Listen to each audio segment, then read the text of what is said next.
where do things stand with Manchester United and their pursuit of Benjamin Sesko tonight? Well, good evening, Darmish. They're very close indeed. We know there's been a medical today, and all being well for Manchester United, will be presented to his new supporters at Old Trafford tomorrow as Manchester United face Fiorentina. Now, big day for Manchester United, not just because they've got a very, very good player in the door, but Jim Ratcliffe opening the doors for a new Carrington, a new training centre.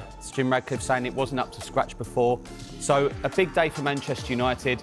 And a reminder as well, it's a lot of money, but they agreed to deal with Leipzig worth an initial 66.3 million, 7.37 million in performance-related add-ons. So it's a big, big move for him. United, Ruben Amorim said time after time after time last season, they need a bit more on their forward line, and that forward line is going to look very different next season. You mentioned very different. Matheus Cunha, Bryan Mbeumo, and imminently Benjamin Sesko.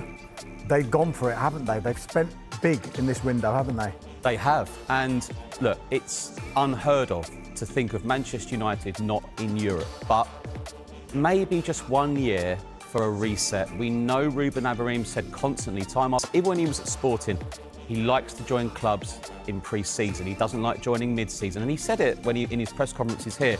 They were very close to winning the Europa League.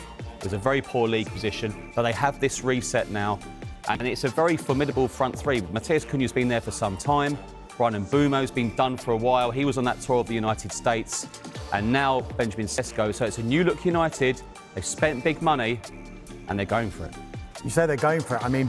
Benjamin Sesko, for one, made it very, very clear that it was Manchester United and that's all he wanted. Now, that's impressed United, hasn't it? Yeah, because we talk about players wanting to play in Europe and Champions League. Man United had none of that to offer. But you do wonder, he's 22 years of age. We might be sitting here in 12 months' time talking about Manchester United being back in the Champions League. We don't know. I think it's more about, it's a thank you to Sir Alex Ferguson, really. It's Manchester United. It's a historical football club. It's still one of the biggest clubs in world football. And there's that excitement there from Sesko, and I'm sure that's it. Newcastle couldn't have done any more. And I think we've got to say that for Newcastle. They put in big money, big wages, but ultimately he wants to play for Man United. Look, Sesko's imminent arrival is going to have repercussions elsewhere in that squad because it's going to throw further doubt on Rasmus Højlund's future, Michael. Clearly his game time is going to be impacted by Sesko's arrival.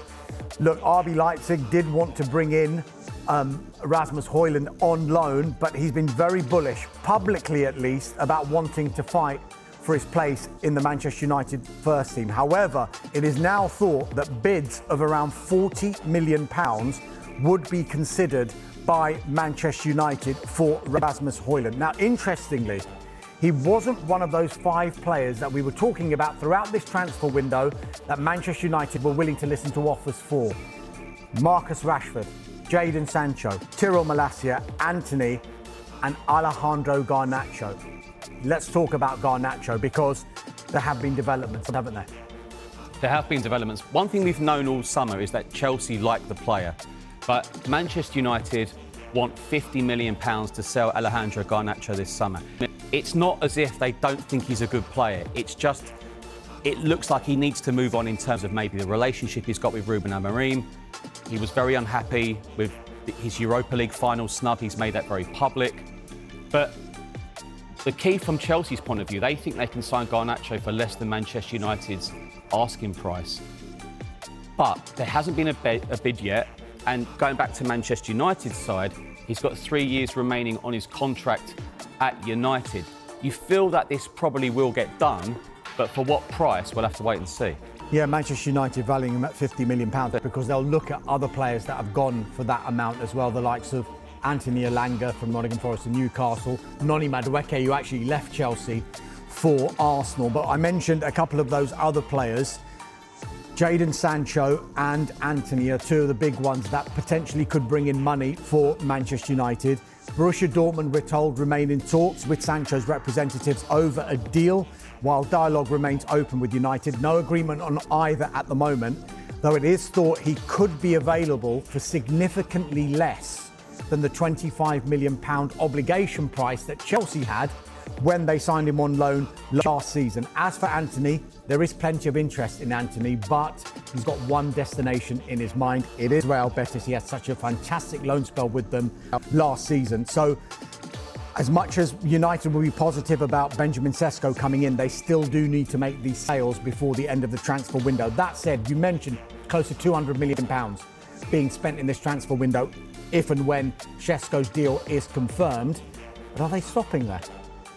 Well, I don't think they will. I mean, I think the key for Manchester United is getting those players out, the ones you've mentioned. I think Marcus Rashford to Barcelona is a great move for him. It's wages as well. It's not just necessarily transfer fee, it's big wages they're on. What else do Manchester United do? When I look at Manchester United, I think brilliant. That new forward line, great. But then I look at the midfield. It needs a bit of a revamp. And obviously there's talk of interest in Carlos Belver in the midfield from Brighton. We know, as you've mentioned, interest in Donnarumma from PSG. We'll wait and see if that happens. I think that would be an upgrade on Onana. I'm sure that would be as well. So they still need to do business, Manchester United. However, you look at so many clubs and you think, are we ready for the start of the Premier League season? You'd say probably 18, 19 will say no. But are you ready for day one? Let's say, let's give it a go. You say, let's give it a go. You talk about Belieber. I mean, there's one thing being interested in Carlos Belieber, but Brighton are fantastic sellers and they do not want to sell. They insist he's not for sale. He's still got 3 years left on his contract. He's got the option of a further year. Brighton are under no pressure at all to sell Carlos Belieber, but it is clear that Manchester United are not done in this transfer window. We'll be talking about United a little bit later on in the show, I'm sure, but